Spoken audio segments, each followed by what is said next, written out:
नमस्कार दोस्तों, मैं हूं गौरव। चलिए देखते हैं दिल्ली की आज की सभी ताज़ा और बड़ी खबरें। रोजाना दिल्ली की बड़ी खबरों के लिए चैनल को सब्सक्राइब जरूर करें और इस वीडियो को लाइक ज़रूर करें, क्योंकि आपके लिए वीडियो बनाने में काफ़ी मेहनत करनी पड़ती है।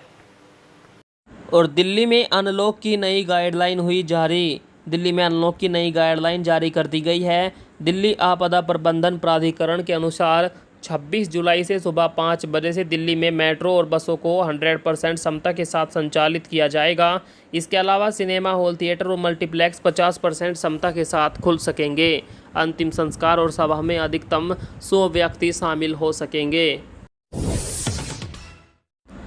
यमुना में अमोनिया का स्तर बढ़ा, कालिंदी कुंज के पास दिखा जहरीला झाग। दिल्ली में यमुना नदी एक बार फिर दूषित होने लगी है। कालिंदी कुंज के पास यमुना नदी की सतह पर जहरीला झाग तैरता नजर आया। यमुना के पानी में प्रदूषक तत्वों की मात्रा बढ़ने को लेकर दिल्ली सरकार कई बार चिंता जता चुकी है। यहाँ की नदी की सतह पर तैरते जहरीले झाग के दृश्य भी इंटरनेट पर छाए रहते हैं। माना जाता है कि फैक्ट्रियाँ, रंगाई उद्योगों, धोबी घाटों में उपयोग होने वाले रसायन की वजह से ऐसा होता है। बीते 24 घंटों के दौरान दिल्ली में क्या है कोरोना की स्थिति, आइए डालते हैं नज़र। दिल्ली में कोरोना वायरस से राहत मिल रही है। पिछले 24 घंटों में 66 नए मरीज मिले। अच्छी बात यह है कि एक भी मरीज की इस दौरान मौत नहीं हुई। इस दौरान 52 मरीज ठीक भी हुए। राजधानी में अब तक 14,35,844 लोग कोरोना संक्रमित हो चुके हैं, जिसमें से 14,10,216 लोग ठीक हो चुके हैं और 25,041 लोगों की मौत हो चुकी है। अभी कोविड के 587 एक्टिव केस पूरी दिल्ली में मौजूद हैं। बच्चों के लिए कोरोना वैक्सीन सितंबर तक आ सकती है। देश में बच्चों के लिए कोरोना वैक्सीन सितंबर महीने तक लॉन्च हो सकती है। AIIMS chief doctor Randeep Guleria ने इसके संकेत दिए। कई कंपनियों के द्वारा बच्चों के लिए वैक्सीन तैयार की जा रही है। सरकार ने साल के अंत तक सभी वयस्कों को वैक्सीन देने का बड़ा लक्ष्य रखा है। इसके लिए करीब हर दिन 1 करोड़ डोज लगानी होंगी। अभी हर दिन 40-50 लाख के बीच टीके लगाए जा रहे हैं। देश भर में 42 करोड़ से ज़्यादा लोगों को अब तक कोरोना वैक्सीन लग चुकी है। हत्या के बाद लाश को ठिकाने लगाने जा रहा था आरोपी, हुआ गिरफ्तार। दिल्ली में हत्या करके लाश को ठिकाने लगाने जा रहे एक आरोपी को पुलिस ने गिरफ्तार किया है। मामला वसंत कुंज का है।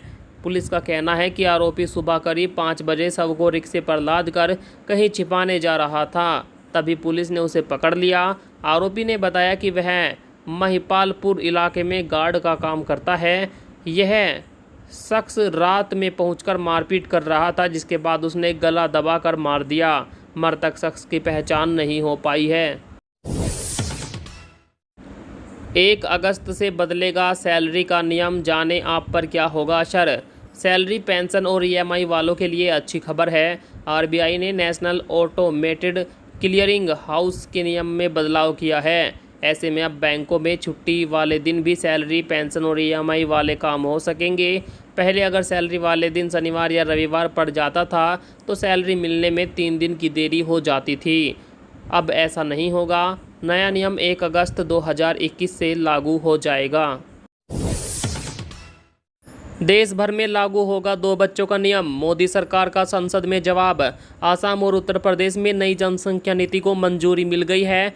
भाजपा शासित दोनों राज्यों में 2 से अधिक बच्चों के माता पिता को कई तरह की सुविधाओं से वंचित किया जाएगा। माना जा रहा है कि केंद्र सरकार पूरे देश में इस तरह की नीति को लागू कर सकती है। हालांकि संसद में स्वास्थ्य राज्य मंत्री भारती प्रवीण पवार ने बताया कि इस तरह के किसी प्रस्ताव पर फिलहाल विचार नहीं चल रहा है।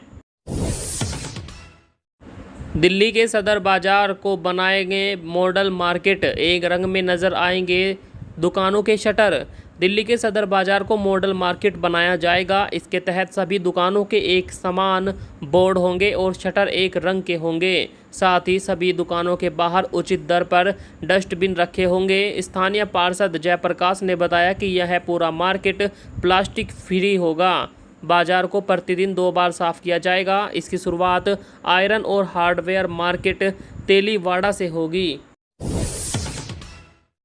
दिल्ली पुलिस कमिश्नर की बढ़ी पावर, एलजी ने दिए अधिकार। दिल्ली के एलजी अनिल बैजल ने एक नोटिफिकेशन जारी किया है। इसमें दिल्ली पुलिस कमिश्नर को 18 अक्टूबर तक एनएसए के तहत किसी को भी हिरासत में लेने का अधिकार दिया गया है। यह आदेश ऐसे समय में आया है जब कृषि कानूनों के खिलाफ किसान जंतर मंतर पर किसान संसद का आयोजन कर रहे हैं। दिल्ली पुलिस ने कहा कि यह नियमित आदेश है और सामान्य तौर पर इसे जारी किया जाता है। जल विवाद मुद्दे पर हरियाणा के नेताओं के निशाने पर केजरीवाल। हरियाणा के साथ यमुना नदी के पानी के विवाद को लेकर दिल्ली के मुख्यमंत्री अरविंद केजरीवाल निशाने पर आ गए हैं। हरियाणा के नेताओं ने सुप्रीम कोर्ट में इस मामले में दिल्ली की याचिका के खारिज होने पर उन्हें निशाने पर लिया। प्रदेश के स्वास्थ्य मंत्री अनिल विज ने अरविंद केजरीवाल पर सवाल उठाया है। उन्होंने कहा केजरीवाल ऑक्सीजन की तरह ही झूठ बोलकर पानी का कोटा बढ़वाना चाहते थे। दिल्ली में one nation one ration card योजना शुरू, बांटा जा रहा राशन। दिल्ली में one nation one ration card योजना शुरू हो गई है। इसके तहत खाद्यान्न का वितरण अब सभी ईपीओएस के माध्यम से लागू किया जाएगा। यह सुविधा राष्ट्रीय पोर्टेबिलिटी के तहत सभी प्रवासी लाभार्थियों को दी जाएगी, जिनकी पहचान उनके मूल राज्य में एनएफएसए के तहत की गई है। इससे लोगों को काफ़ी मदद मिलेगी। राकेश टिकैत बोले, अपनी हट पर अड़ी है सरकार, 35 महीने चलेगा किसान आंदोलन। दिल्ली जयपुर हाईवे के खेड़ा बॉर्डर पर चल रहे किसान आंदोलन में किसान नेता राकेश टिकैत पहुंचे, जहां उन्होंने कहा कि सरकार अपनी हट पर अड़ी हुई है, इसलिए किसानों का आंदोलन अगले 35 महीने तक चलेगा। उन्होंने कहा सरकार शर्तों के साथ बात करना चाहती है, लेकिन किसान तीनों कानूनों को रद्द करवाने से कम नहीं मानेंगे। राकेश टिकैत ने कहा किसान किसी भी कीमत पर डरने वाले नहीं हैं। आपको बता दें 35 महीने लगभग 3 साल होते हैं। 3 साल बाद देश में प्रधानमंत्री के चुनाव होंगे, इसलिए राकेश टिकैत ने कहा कि हम 35 महीने तक डटे रहेंगे। भारत ने 15,000 अतिरिक्त सैनिक किए तैनात, सीमा पर होगी कड़ी निगरानी। भारतीय सेना ने जम्मू कश्मीर में आतंकवाद विरोधी अभियानों की इकाइयों को पूर्वी लद्दाख में स्थानांतरित किया है। करीब 15,000 भारतीय सैनिकों को लद्दाख सेक्टर में भेजा गया है। भारत ने पिछले कुछ महीनों में चीनी सीमा से सटे 3 अलग अलग इलाकों में सैन्य टुकड़ियों और युद्धक विमानों को तैनात किया है। ड्रैगन की विस्तारवादी नीति पर लगाम कसने और चीन सीमा पर कड़ी निगरानी के लिए भारत ने सैनिकों को तैनात किया है। बीते 10 वर्षों में पूरे देश में 44% बढ़ा रेप का खतरा। एनसीआरबी की रिपोर्ट के अनुसार पूरे देश में सबसे ज़्यादा बलात्कार के मामले राजस्थान और उत्तर प्रदेश से आते हैं। 2019 में राजस्थान में करीब 6,000, उत्तर प्रदेश में 3,065 रेप के मामले सामने आए। दिल्ली में 2012 में निर्भया के साथ बेहद क्रूरतापूर्ण ढंग से गैंगरेप और हत्या की घटना हुई थी, जिसने पूरे देश को हिला कर रख दिया था। आंकड़ों से पता चलता है कि पिछले 10 वर्षों में महिलाओं से रेप का खतरा 44% तक बढ़ गया है। जम्मू कश्मीर और लद्दाख के दौरे पर रहेंगे राष्ट्रपति रामनाथ। राष्ट्रपति रामनाथ कोविंद 25 से 28 जुलाई तक जम्मू कश्मीर और लद्दाख दौरे पर रहेंगे। 26 जुलाई को राष्ट्रपति कारगिल विजय दिवस की 22वीं वर्षगांठ पर कारगिल युद्ध स्मारक पर श्रद्धांजलि अर्पित करेंगे। 27 जुलाई को कश्मीर यूनिवर्सिटी के 19वें वार्षिक दीक्षांत समारोह में शामिल होंगे। राष्ट्रपति के दौरे को देखते हुए सुरक्षा के खास इंतजाम किए जा रहे हैं। कुछ जगहों पर यातायात भी प्रतिबंधित किया जाएगा। देश में एक बार फिर बढ़े कोरोना के मामले, एक दिन में मिले 39,000 से ज़्यादा मरीज। देश में कोरोना संक्रमितों की संख्या फिर से बढ़ने लगी है। पिछले 24 घंटों में 39,097 मरीजों की पहचान हुई है।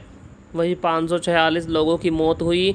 नए मामले सामने आने के बाद देश में कुल संक्रमित मरीजों की संख्या अब 3,13,32,159 हो गई। स्वास्थ्य मंत्रालय के मुताबिक देश में अब तक कोरोना से 4,08,977 एक्टिव केस मौजूद है, जबकि 3,05,00,000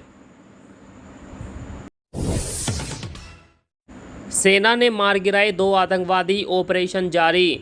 जम्मू कश्मीर के बांदीपोरा में सुरक्षा बलों और आतंकियों के बीच जारी एनकाउंटर में 2 आतंकी मारे गए हैं। जेके पुलिस ने इसकी जानकारी दी। इन आतंकियों की पहचान अभी नहीं हो पाई है। शोक बाबा के जंगल में आतंकियों के छिपे होने की सूचना सुरक्षा बलों को मिली थी, जिसके बाद यह एनकाउंटर शुरू हुआ। सर्च ऑपरेशन चलाए जाने पर आतंकियों ने फायरिंग शुरू कर दी थी, जिसका मुंहतोड़ जवाब दिया गया। ऑपरेशन मुस्कान में बड़ी सफलता, परिवार से बिछड़े 78 बच्चे वापस पहुंचे घर। दिल्ली से सटे गौतम बुद्ध नगर पुलिस की मेहनत रंग लाई है। परिवारों से बिछड़े बच्चों को वापस परिजनों से मिलाने की मुहिम ऑपरेशन मुस्कान में बड़ी सफलता मिली। 1 महीने में 47 मासूम अपने घर पहुंच चुके हैं। इसके अलावा शेल्टर होम में रह रहे 21 बच्चों को परिजनों से मिलवाया गया। बड़ी संख्या में बच्चों की बरामदगी से पुलिस महकमे में खुशी की लहर है। वहीं परिवार वाले बच्चों से मिलकर खुश हुए।